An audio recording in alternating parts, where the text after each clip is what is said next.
Good morning, folks. Good morning. I'm getting back on the road. I'm headed south.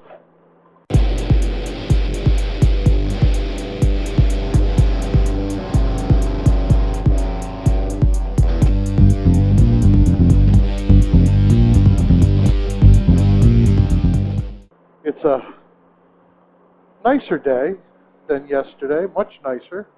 Doesn't feel quite as cold. Of course, I'm further south. It's not raining. Thank goodness. I've got blue skies in front of me, and the chasing the sun ride continues. Now, here's the thing. I'm going to be an example for you this morning in something you should not do. Well, let me tell you what it is. I'm sick. I'm so sick right now. I got up this morning and I threw up. Pleasant to listen to. Let's just say I had intestinal problems. I don't have a fever, but I feel like maybe I could get one. Back of my neck is starting to get a little bit stiff, and I'm constantly nauseous. I'm in Pennsylvania. I've got two choices. Three, actually. I could turn around and go home. I could have stayed where I was for the day and just tried to get some rest to see how I feel tomorrow. Or I could just get back on the road and keep going and see how I feel tomorrow. Worst case scenario, if I get worse, I can always turn around. This is not, I don't think this is what you should do. I think you should just stay put, see how you feel, or just if you're going to ride, turn around and go back. So I'm going against my better judgment, and actually the better judgment of some other people that I talk to. But I just don't feel like I want to lay around. Of course, probably what I need is to lay around all day and just sleep. On my last year's trip out west, pretty early on, actually, I felt like I had a urinary tract infection, or I might have a urinary tract infection. It seemed to go away. Fast forward 2 weeks after my trip.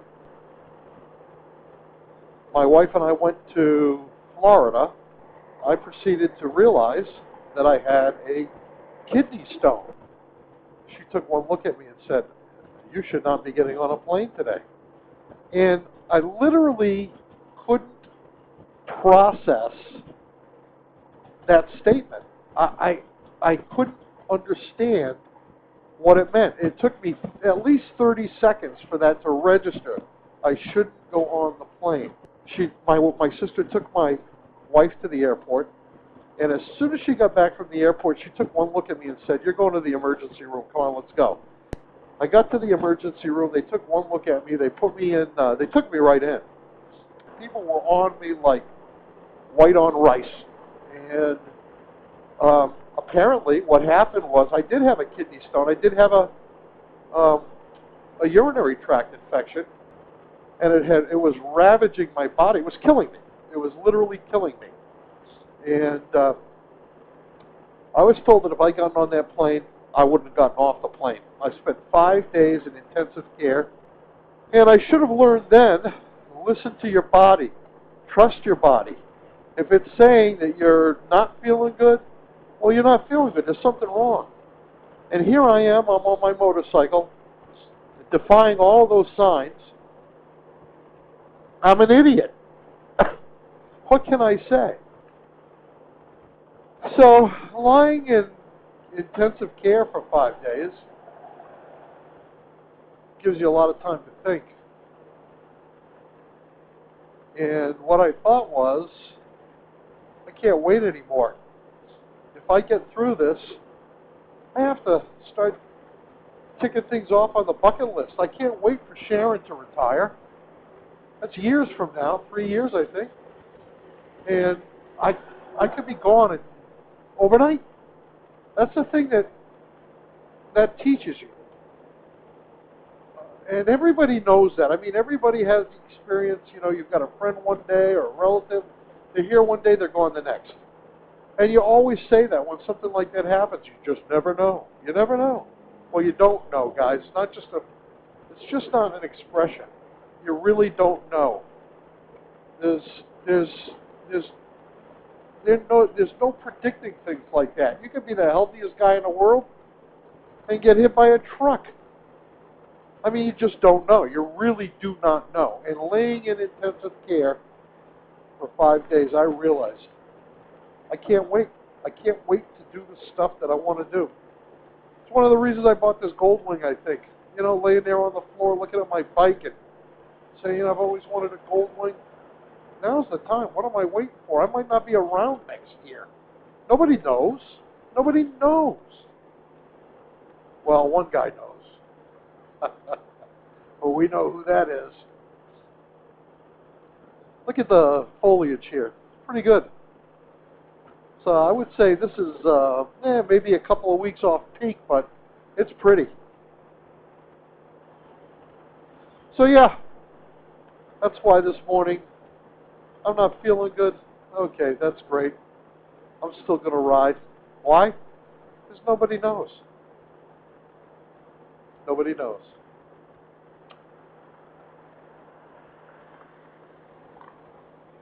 So, you know, my viewer, Chris Smith, who is a great YouTuber, you ought to go on and check out his moto vlogs. I've told you that before. Just a really nice style, easygoing guy. But he was saying that the other day. You just got to get out there and do it. You know, stop saving your money.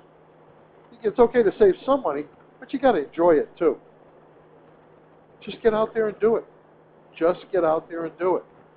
And that's what I'm trying to do. I'm just trying to get out there and do it. I hope I can find a place to live that will extend my riding season. I've got properties in Florida. They're rented out. That's income. I don't want to. And Florida, seriously, guys, I mean, nothing against Florida or anybody that lives there, but it's not great riding country. I mean, it's flat. It's hot. I like to say you can stand in Miami and look up 95 and see Jacksonville. It's that flat. And it's just as a... Now, I've talked to guys out in the western part of, on the panhandle of Florida. They tell me the riding out that way is pretty good. I've never been out there, so I can't speak to that. At some point, I think I'll probably ride out there. As I said, if I leave a motorcycle at my sister's house, that'll be kind of one of my winter things to do, is go ride the panhandle over to Louisiana, all of that whole southern tier there. But you just can't wait. Anyway, I got to pull over for gas here somewhere. It won't be that exit. I don't even know if there is gas there. This road is in crappy shape. I mean, I don't know what they're doing here. Get these big grooves in the pavement here. You go over them. This road is usually in pretty good shape. Not today, or not right now. Portions of it are, but this was never like this. This is all chopped up and stuff. I don't know. Anyway, that's kind of all I got for you right now. I'll be back on. It's going to be a long day, so I'm still sick to my stomach, but I haven't barfed yet. That's a plus. You don't want to barf in your helmet. First rule of motorcycling, right? Don't barf in your helmet. That's why I wear a modular.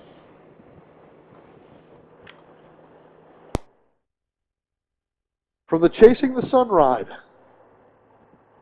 Over and out.